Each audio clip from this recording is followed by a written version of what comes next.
마음이 드셨다면 구독, 좋아요 꼭 부탁드리겠습니다. 고맙습니다. 안녕하십니까, 김동수입니다. 이 시간에는 단군 이래 최대 이익이 오는가, IMF 외환위기와 금융위기는 어떻게 극복했나, 또한 우리가 지금 해야 할 재테크는 무엇인가, 이런 내용으로 알아보는 시간을 갖도록 하겠습니다. 세계 경제의 동반 침체를 뜻하는 이른바 아래 공포가 다시 몰려오고 있습니다. 지난 14일 뉴욕 증시에서 다우존스 산업평균 지수는 3.05%가 하락을 했습니다. 올해 최대 역대 네 번째로 큰 하락폭입니다.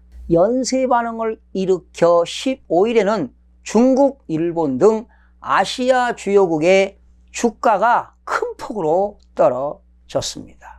폭락장세는 미국 장단기 채권 금리가 역전하며 촉발됐습니다.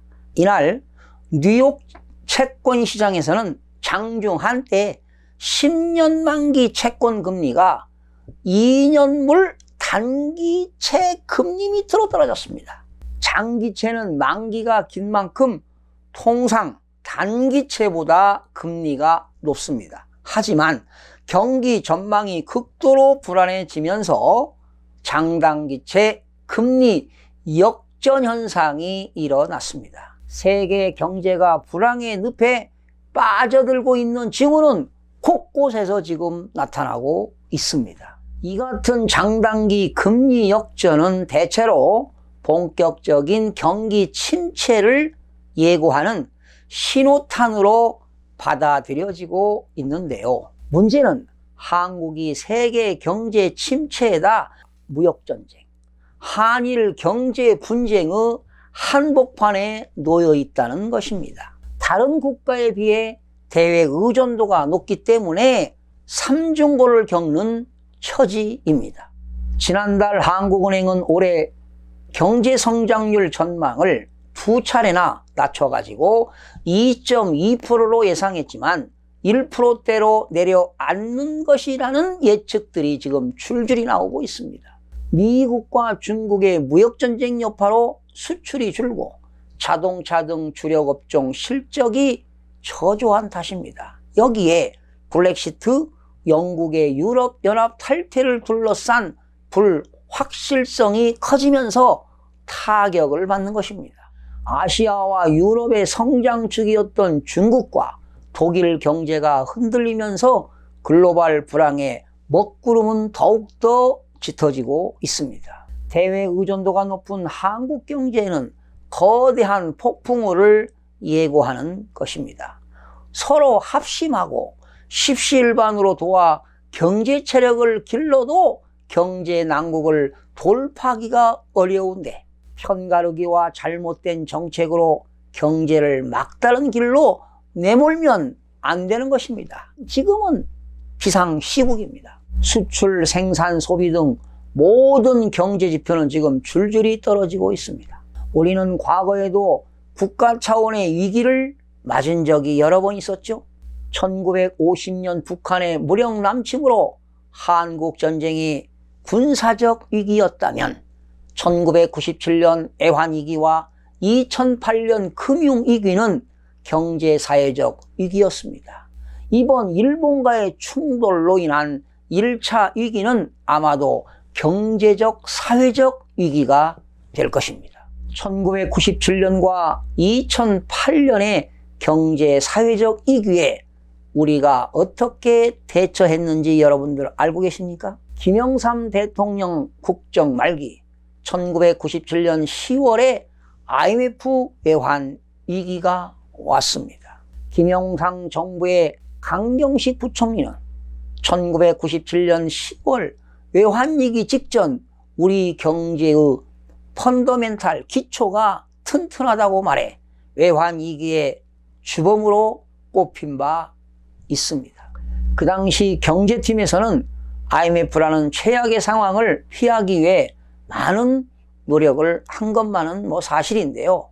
그래도 참 어려웠던 시절이었습니다. IMF가 요구할 것은 우리의 경제 구조 개혁 과정이었습니다. 그 과정에는 실업과 기업부도 등 고통스러움이 따를 수밖에 없었습니다.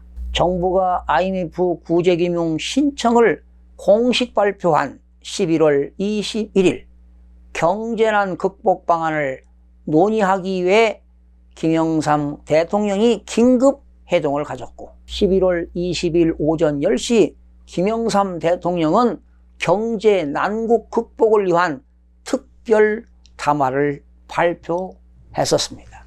경제 회생을 위한 정부의 대책을 설명한 뒤 국민의 동참을 호소했습니다. 허리띠를 졸라매고 고통을 분담하여 위기 극복에 나서자는 호소문이었습니다. 12월 3일 밤 임창열 재경원 장관과 깡두시 IMF 총재가 조의식을 맺었습니다. IMF 등 3개 국제금융기구 지원금 350억 달러와 미국, 일본 등 7개국의 협조 융자 200억 달러 등 총 550억 달러가 우리나라에 들어오게 되었습니다. 12월 5일에는 IMF의 첫 자금 지원으로 55억 달러가 들어왔습니다. 1997년 12월 18일에 제15대 김대중 대통령이 당선이 되었습니다. 1997년 12월 말 김대중 대통령 당선자가 해야 했던 가장 중요한 일이 바로 국가 부도 사태를 넘기기 위한 긴급 처방이었습니다. 그 당시 클린턴 미국 대통령이 한국 경제는 지금 매우 위험한 상태에 빠졌다며 미국에 협상단을 신속하게 보내기도 했습니다. 한국이란 나라 전체가 수직으로 추락하고 있었습니다. 나라의 근거는 텅텅 비어 있었습니다. 1997년 자료에 의하면 연말 외환 보유액이 마이너스 6억 달러에서 플러스 9억 달러로 예상했습니다. 11월 4일에 1달러에 965원 하던 것이 49일 만에 12월 23일 날 1960원까지 상승을 했습니다. 김대중 대통령 당선자의 노력으로 노사정이 머리를 맞대고 상생의 길을 찾는 기구를 탄생시킨 것은 참으로 역사적인 일이었습니다. 김대중 대통령은 1998년 2월 25일 대통령 취임식에서 이런 연설을 했습니다. 잘못하다가는 나라가 파산할지도 모를 위기에 우리는 당면에 있습니다. 막대한 부채를 안고 매일같이 밀려오는 만기 외채를 막는데 급급하고 있습니다. 참으로 어이없는 일이 아닐 수 없습니다. 올 한 해 동안 물가는 오르고 실업은 늘어날 것입니다. 소득은 떨어지고 기업의 도산은 속출할 것입니다. 우리 모두는 지금 땀과 눈물과 고통을 요구받고 있습니다. 김대중 대통령의 말대로 우리 국민의 땀과 눈물과 고통을 딛고 엄청난 희생을 치르고서야 우리는 외환위기를 극복할 수 있었습니다. 금모기 운동은 시작하자마자 그 반응은 엄청났습니다. 시민단체와 방송사들이 참여하여 1998년 3월 말까지 계속되었습니다. 전국에서 무려 350만 명이 226톤의 금을 내놓았습니다. 당시 시세로 21억 5천만 달러어치였습니다. 모아진 금은 수출하여 달러가 들어왔습니다. 빈사 직전의 나라에 국민들이 수혈을 한 것입니다.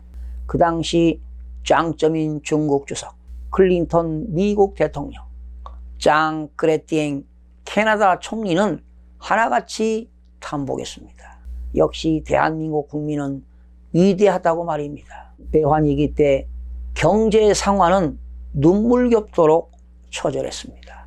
250만 명에 가까운 사람들이 일자리를 잃었고 2만 개가 넘는 회사가 도산했습니다. 경제적 곤궁으로 스스로 목숨을 끊는 이들도 생겨났습니다. 그리고 수많은 가정이 파탄을 맞았습니다. 2008년 금융위기 당시 우리나라 대통령은 이명박 대통령이었습니다. 1997년 외환위기의 원인은 우리나라에 있었지만 2008년 금융위기의 원인은 바로 미국이었습니다. 2007년과 2008년 세계 금융위기는 2000년대 후반 미국의 금융시장에서 시작되어 전 세계로 파급된 대규모의 금융위기 사태입니다. 1929년의 경제 대공황에 버금가는 세계적 수준의 경제적 혼란을 초래했습니다. 2007년에 발생한 서프라임 모기지 사태는 미국의 탑 10에 드는 초대형 모기지론 대부업체가 파산하면서 시작되었습니다. 미국만이 아니라 국제 금융시장의 신용경색을 불러왔습니다. G20회의가 장관급에서 정상급으로 확대 개편된 계기가 되었습니다. 금융위기 발생 보름 만에 많은 국가들이 국가 부도의 위기에 직면했습니다. 대외 의존도가 유난히 높은 한국도 큰 타격을 입게 되었습니다. 주가는 곤두박질치고 환율은 치솟았습니다. 해외 언론들조차 한국은 검은 9월로 향하고 있다며 한국의 외환위기설을 보도하고 있었습니다. 한미통화수합부 체결로 한국 경제에 대한 국제금융의 불신이 크게 해소되었습니다. 2008년 10월 29일 1427원까지 올랐고 주가도 968포인트까지 하락했습니다. 역시 부동산 가격도 하락하기 시작했습니다. 2009년 3월 24일 정부는 28조 9천억 원에 달하는 추경을 편성하기도 했습니다. 2010년 3월 8일 OECD는 회원국의 2009년 경제 성장률과 2010년 경제 성장률 전망치를 발표했는데요. 선진국인 주요 7개국 모두가 마이너스 경제 성장을 했습니다. 미국과 영국은 각각 마이너스 2.4%, 영국은 마이너스 5.0%를 기록했습니다. 프랑스는 마이너스 2.2%, 독일은 마이너스 5.0%, 캐나다 마이너스 2.6%, 일본 마이너스 5.0% 등 빨간색 일색이었습니다. 대다수 OECD 국가들도 마이너스 성장을 기록했습니다. 그러나 한국은 0.2%를 기록해 호주, 폴란드와 함께 외외적으로 플러스 성장을 했던 것입니다. 1997년 외환위기는 단군 이래 최대위기로 불렀습니다. 우리는 결국 외환위기를 이겨냈습니다. 2008년 금융위기도 결국 이겨냈습니다. 2008년 금융위기 극복은 4년 가까이 오랜 기간이 걸렸습니다. 일본의 경제 침략으로 시작된 이번 위기로 우리가 앞으로 얼마나 큰 고통을 겪게 될지는 아무도 알 수가 없습니다. 일본의 수출 규제로 경제 상황이 더욱더 나빠지고 있습니다. 우리나라는 무역 의존도가 국내 총 생산 GDP 대비 68.8%에 이르고 있습니다. 상당수 해외 투자은행들은 한국이 세계 경제 침체에서 가장 큰 피해국이 될 것이라고 전망하고 있습니다. 우리는 이미 글로벌 경제 침체에 직접적인 영향을 받고 있습니다. 만성적인 소비와 투자 부진 속에 지난해 말부터는 경제 버팀목 역할을 했던 수출까지 내리막길을 겪고 있습니다. 설상가상으로 일본이 수출 규제에 나서면서 한국 경제는 그야말로 사면초가에 처해 있습니다. 외환위기와 금융위기 못지않은 세계 경제 위기가 올 수 있습니다. 이런 때일수록 정신을 바짝 차리고 새로운 돌파구를 찾아야 합니다. 정부는 노동개혁과 규제 완화로 기업하기 좋은 환경을 만들어야 할 것입니다. 4차 산업혁명 시대의 기업은 인재 양성과 기술 개발로 새로운 먹거리를 찾아야 할 것입니다. 정부, 기업, 개인 할 것 없이 경각심을 갖고 철저한 대비를 해야 할 것입니다. 그렇다면 우리가 지금 해야 할 재테크는 여러 가지가 있습니다. 부동산이라든가 주식 또는 채권 또는 예금, 외화, 금 이런 것들이 있는데 부동산 학습을 통한 소액 경매 시작을 권하고 싶습니다. 소액 투자로 수익을 극대화할 수가 있습니다. 이렇게 소액 투자로 수익을 내기 위해서는 철저한 학습이 요구됩니다. 이렇게 우리가 소액 경매를 시작하기 위해서는 역시 시드머니 종잣돈을 마련해야 할 것입니다. 주식은 수익성과 황금성은 있어도 위험성이 상당히 높습니다. 그래서 여러분들은 보수적인 투자가 요구됩니다. 예금은 황금성과 안전성은 있어도 수익성이 낮습니다. 이렇게 세계 금융시장이 불안한 경우에는 정기예금과 보통예금을 하는 것이 좋습니다. 또한 은행별로 분산예금을 하는 것도 안전합니다.